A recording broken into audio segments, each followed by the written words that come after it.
நட்புகளே வணக்கம். Welcome to செஞ்சு பாத்துருவோம் யூடியூப் சேனல். நான் உங்கள் கனி.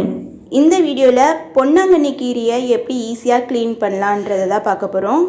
யூஸ்வலாக மற்ற கீரைக்கெல்லாம் பார்த்தீங்கன்னா நம்ம தண்டு அப்படியே போட்டுடலாம், நல்லா வெந்துடும் அது. ஆனால் இந்த கீரைக்கு தண்டு மட்டும் தயவு செஞ்சு போட்டுறாதீங்க, அப்புறம் சாப்பிடவே முடியாது. பெரியவங்களுக்கே சாப்பிடும்போது அப்படியே தொண்டையில் குத்தும்.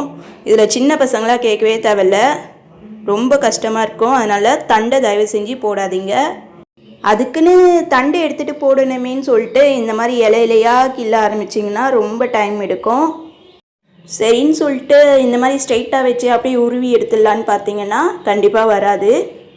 அதுக்கு என்ன பண்ணலான்னா, இந்த கீரையை இந்த மாதிரி ரிவர்ஸில் பிடிச்சிட்டு அடியில் பார்த்தீங்கன்னா இந்த மாதிரி இலசாக தான் இருக்கும் கொஞ்சம் தண்டு, அதனால் அது வரைக்கும் கை வச்சு இப்படி பிடிச்சிட்டு அதுக்கு கீழே இந்த மாதிரி அப்படியே லைட்டாக உருவினிங்கன்னா கீரைலாம் வந்துடுது. அதுக்கப்புறம் இந்த மேலே கை வச்சு பிடிச்சி இல்லையா, அதையும் அப்படியே கிள்ளி போட்டுக்கலாம். அவ்வளோதான். இப்படி தான் நான் பொன்னாங்கண்ணி கீரையை க்ளீன் பண்ணுவேன். யூஸ்வலாக க்ளீன் பண்ணுறதை விட இது கொஞ்சம் ஈஸி தான் நான் நினைக்கிறேன். அப்புறம் க்ளீன் பண்ணும்போது முக்கியமாக அந்த பழுப்புலாம் இருந்துச்சுன்னா அதை போடாதீங்க, பேதியாகும்னு சொல்லுவாங்க. இந்த வீடியோ கண்டிப்பாக உங்களுக்கு ஹெல்ப்ஃபுல்லாக இருக்கும்னு நினைக்கிறேன் நட்புகளே. கண்டிப்பாக ட்ரை பண்ணி பாருங்கள்.